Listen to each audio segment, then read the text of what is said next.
Right, I don't think you need any introduction. James Corbett of the Corbett Report. I believe you're based in Japan these days, a very long way away from Bath here in England. So Yeah. what brings you here? Why do you think it's so important to be here? Well, ultimately it's because it's great to understand the problem, but it's even greater to understand the solution. And if we don't have conversations centered on that, if we aren't thinking about that, if we aren't directing our intentionality towards the idea of creating something better, then what are we doing? We're just endlessly looking at the problem. So this whole conference, the concept behind it is very much in accord with what I'm doing these days. I've started a Solutions Watch series where I'm specifically looking at ways we can improve the world.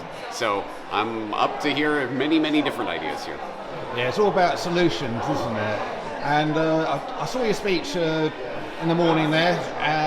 One thing you said really resonated with me, how we could lose language to even express concepts of freedom and liberty, and your takeaway really was we should keep our physical books. Yes. Do you want to expand on that a little bit? All right, so I think we can all see this in the invention of terms that have been seeded into the public consciousness in recent years, like the terms misinformation and disinformation.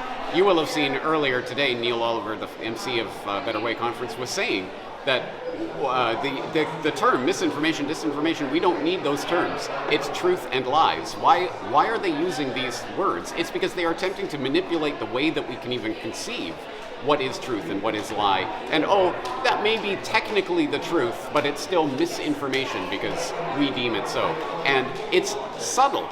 It's something that most people don't understand as a form, essentially, of mind control.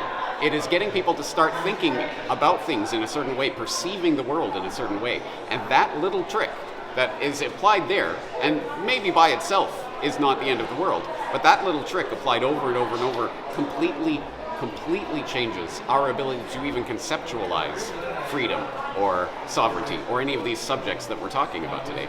So I really do believe that physical books, media, need to be preserved, cherished, read, because, irony of ironies, it was the Kindle version of 1984 that was one of the books that was erased from the Kindle archive. People who had purchased the book from Amazon had it disappeared from their Kindle because the people who were selling it apparently didn't have the rights sorted or whatever. So Amazon literally had the ability to go in and pull that book from people's Kindle. They were reading it and then it was gone. Wow, doesn't that speak to the problem that we're dangerous. facing? Yeah, okay then. And what's the main takeaway from the whole weekend, the whole conference, would you say? Apart from that, because that's a very important one. But, right, no. I mean, it's overwhelming, and there's so many different facets to the problems, and there's also so many different facets to the solutions. But something that I keep going back to over and over is that I have always had the fundamental optimism, I guess it is, that yes, things will get dark, and tyrants and dictators and what have you will try to rule over people. They always have, they presumably always will. But as long as the human spirit remains, the human being remains a dynamic and energetic, irrepressible beach ball that's going to pop up from the water every time it gets dunked down, then we're okay. Fundamentally, we will overcome these dictators. But we are moving into the times where who knows what's going to be on the other end of this agenda. And it may not be human or humanity as we know it. We are moving into the post-human, transhuman, genomically engineered future.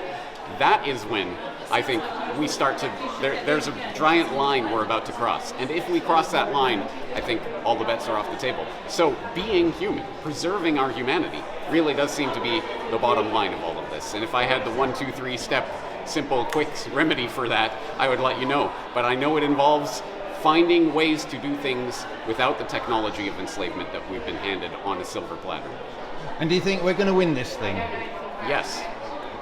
Right, that's fantastic. And just in case someone hasn't heard of you, where can we find you online? So my name is James Corbett. I'm at corbettreport.com. That's CORBETT report.com. And I'm on a number of other platforms, but who knows how long those platforms will last or what will go under the censorship hammer. So always look for me at my website. James Corbett, thank you very much for your time. Thank you.